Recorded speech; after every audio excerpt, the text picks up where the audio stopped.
Hi, algebra students. Grab your notebook and we're going to write down page 2 of our notes. And today we're going to be covering the topics of perfect squares, also square roots, and the topic of perfect cubes along with cube roots. So last year in 7th grade, you probably remember talking about perfect squares and maybe even touched on square roots. So let's just do a quick review and remember what that is. A perfect square is any number times itself. In other words, it's any amount of units which will form a square. So, for example, if we have 3 times 3. So remember, 3 times 3 is the same thing as 3 squared. And 3 times 3, or 3 squared, is 9. And I can illustrate that by drawing a 3 by 3 square. So if I draw a square, and I have 1, 2, 3 units on this side, and also 3 units going up and down, notice that I have 9 squares, right? So you can take 9 tiles or 9 individual square units and actually form a square out of them. That means 9 is our perfect square number. And so there's a bunch of these perfect square numbers, right? So let's just make a little chart here. So out of perfect squares,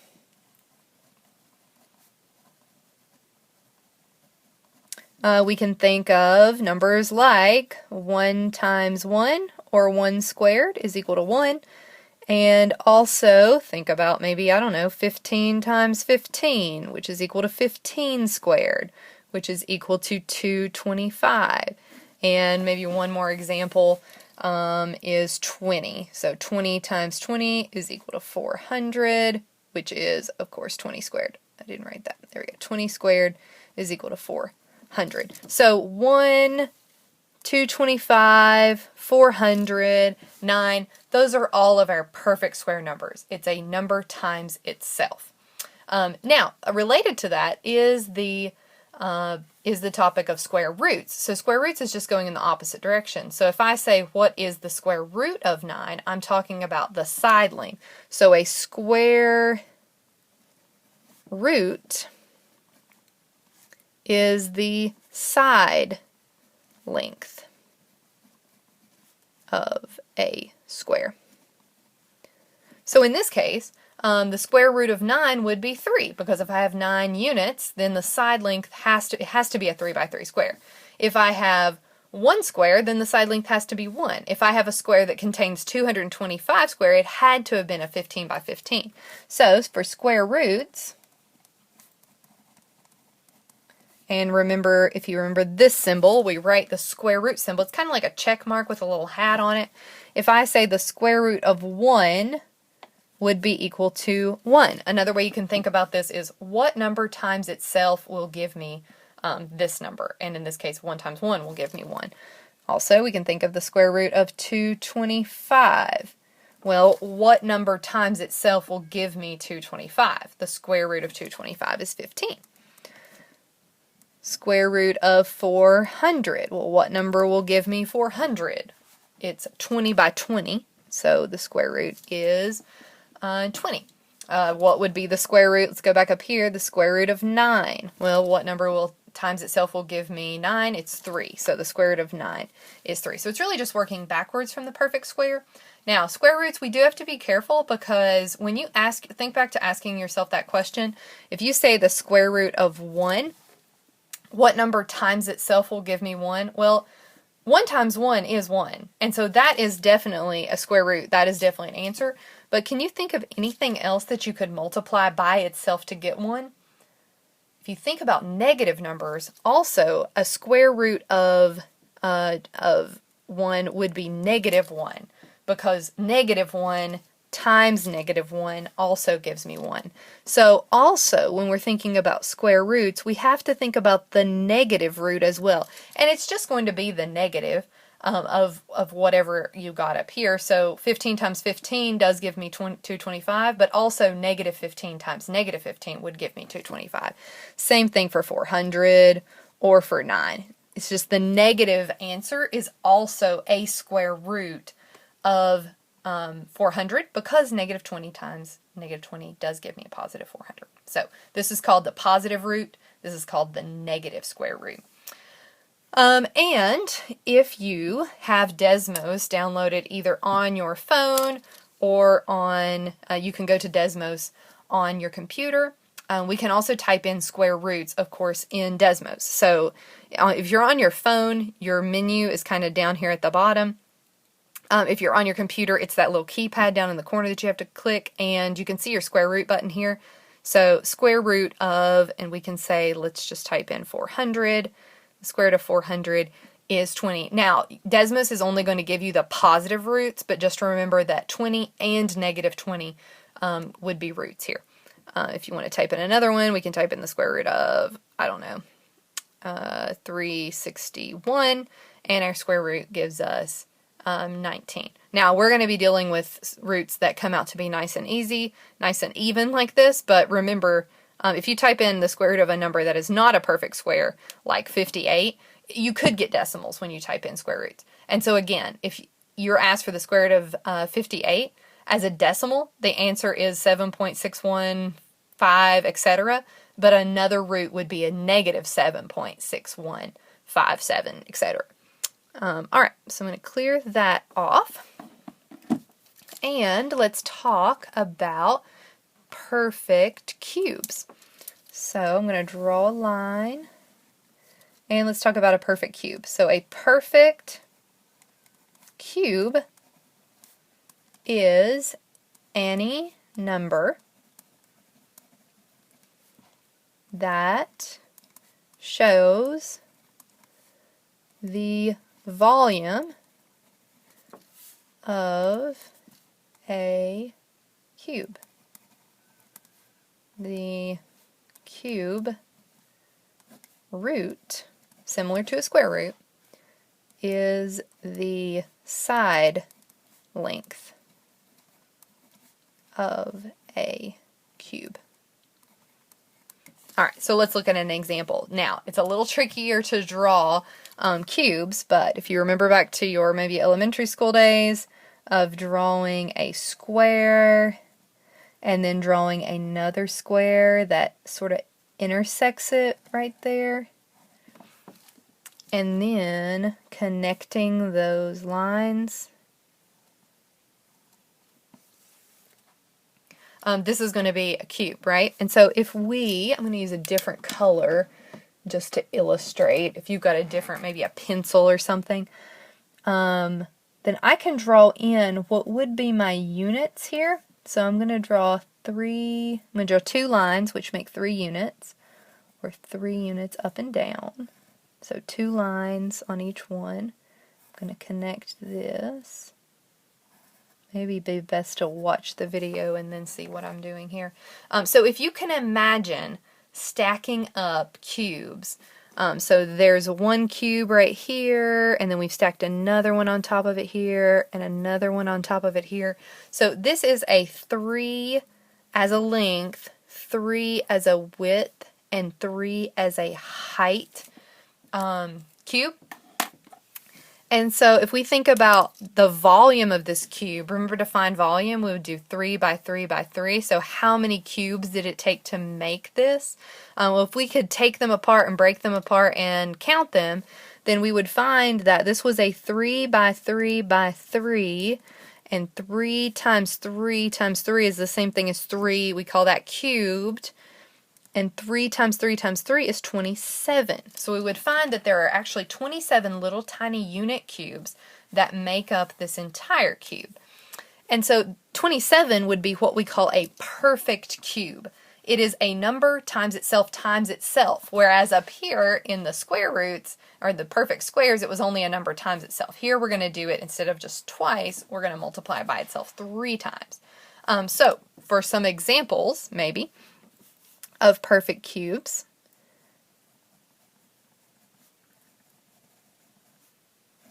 we might find that an example of a perfect cube is 1 times 1 times 1, which would be 1 cubed. 1 times 1 times 1 would be 1. That would be like only having 1 cube, a 1 by 1 by 1, one of those teeny tiny unit cubes.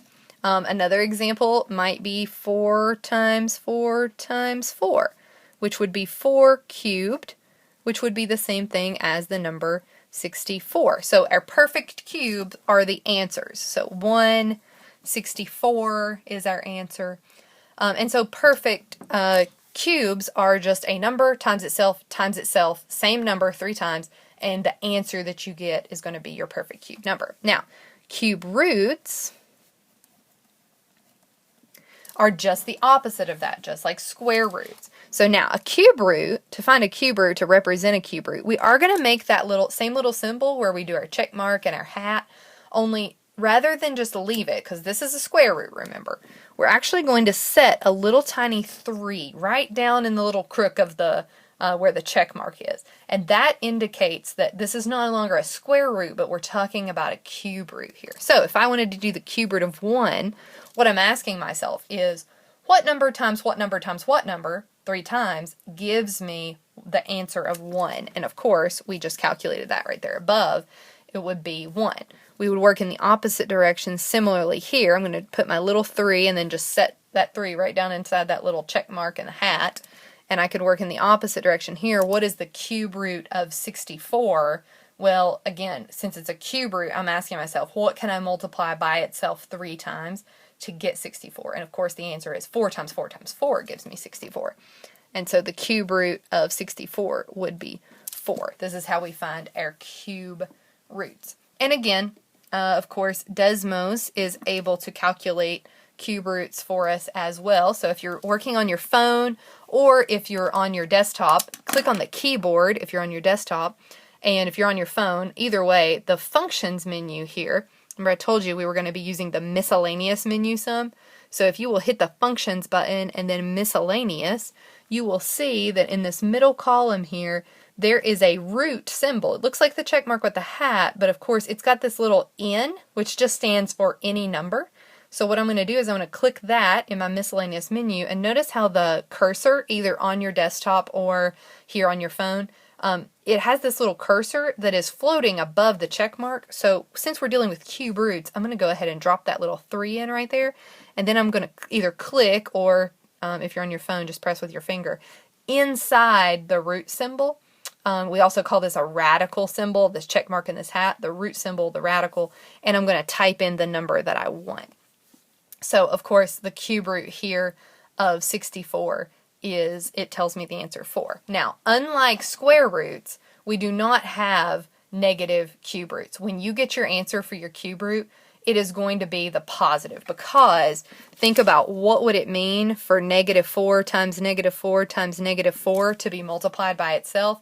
Well, negative 4 times negative 4 is positive 16, but if you multiply positive 16 times another negative 4, you're going to get negative 64. So there, you cannot say that negative 4 is a cube root of 64, because negative 4 times negative 4 times negative 4 does not give you a positive 64. So we do not think about the negatives when we're doing cube roots. So we're going to do a couple or a few just sort of mixed examples just to get you started and just to give you an idea of what you're going to encounter in your practice. So I'm going to draw one more line, and we're going to do a couple of examples. So example number 1, you might be asked to calculate the square root of 324. So you can use Desmos. Maybe you have that memorized, but you can always use Desmos. Now notice this is a square root, so I'm going to use my square root symbol and type in 324, and the square root of 324 gives me 18. Now, is it just 18? Well, no. It could also be negative 18. And so what we would do is, usually if you're doing this in IXL, you're just either going to type in 18, or you could type in negative 18 is also an answer, but sometimes you're going to type them in both. So it may ask you for the positive and the negative root, and so in which case you would type them both in. Let's do another example over here off to the side of that. So let's say, what if you were asked for the cube root of 729? So again, you're going to go into Desmos. To get the cube root, remember it's the functions button. I'm going to hit the X on that line. Functions, it's under miscellaneous, and it's right here in the middle. So I'm going to type that. Remember, you have to hit the 3 to make it a cube root. And then on the inside, we're going to type in 729. And the answer, of course, is 9. Now, is the answer also negative 9? No, because this is a cube root, so the answer is just going to be 9. Now, I do want you to observe, right below that, let's put another example. What if we ask about the cube root of negative 729? So I'm going to go back to Desmos, and I'm just going to, instead of 729, I'm going to type in negative. Now, on Desmos, the subtraction symbol is the negative sign. So anytime you're trying to type in a negative, just hit the subtraction. 729. Now, notice here, the cube root of negative 729 is negative 9. And so the only time you're going to have a negative answer to your cube root is if the number underneath the radical symbol or the cube root symbol is a negative number. And that's because negative 9 times negative 9 times negative 9 does actually give you negative 729, right? If you did negative 9, that's a negative symbol, by the way. Negative 9 times negative 9 is positive 81 times negative 9. Does give you that's a positive times a negative, so it does give you negative 729. So negative 9 cubed would give you this negative answer here. But let's go back over here to the square roots. So what if I did the square root of negative 324? So let's see, because here we know that the positive square root already has two answers, right? It's already 18 or negative 18. But notice what happens if I go to Desmos and I type in the square root of negative 324. Notice the answer it's telling you is undefined. That's a fancy way of saying does not exist. Actually, when you get into Algebra 2, you're going to find out that the square roots of negative numbers are actually what we would call imaginary numbers. I mentioned that in the real number system video. But it's undefined, does not exist. There is no answer to the square root of a negative number. And think about why that is. Well, to get a negative number, remember, square roots are multiplying a number times itself, right? And so if you try to get negative 324, there's no other way to get a negative number rather than to multiply a negative times some sort of positive. All right, this would have to be a negative number times a positive. Well, already, just by the nature of those two numbers, they cannot be the same number. All right, a negative times a negative is a positive, and a positive times a positive is a positive. The only way to get a negative is a negative times a positive, and so therefore there are no two numbers that can multiply itself times itself to give us 324. So the answer for those is just undefined. Just a couple more examples. On the IXL practice, you might see some examples that look like this. They may ask you to find the positive square root, and it may be written out like this. The positive square root of 81. So what is the positive square root of 81? You just want to kind of throw a square root. If it's asking you for square root, you want to use the square root symbol of 81. And of course, you can always type that in your calculator. Hopefully you know that one though. What number times itself will give us 81? We just did it up here. It is 9 times 9 will give us 81. And it's asking you for the positive answer. So you would just put 9. On the other hand, if it were to ask you for the negative, so negative square root of, let's see, 289. Again, you would just want to throw the square root symbol around that and go ahead and type in the square root of 289, which gives you, of course, 17. 17 times 17 is 289. And so since it's asking you for the negative, you would want to put negative 17. Negative 17 times negative 17 is 289. Sometimes it'll ask you for both. So it may ask you for negative and positive. And so if it's asking you for the positive and the negative, square root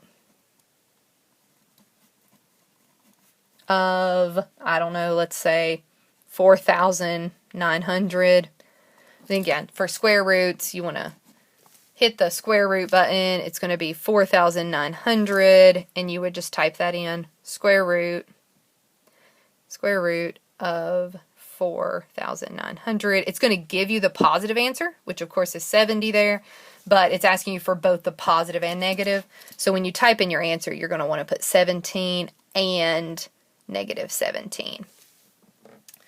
The only other thing would be, of course, typing in cube roots. You're just going to type them in from that miscellaneous menu and put the positive answer, unless it's a negative on the inside, in which case you would put negative.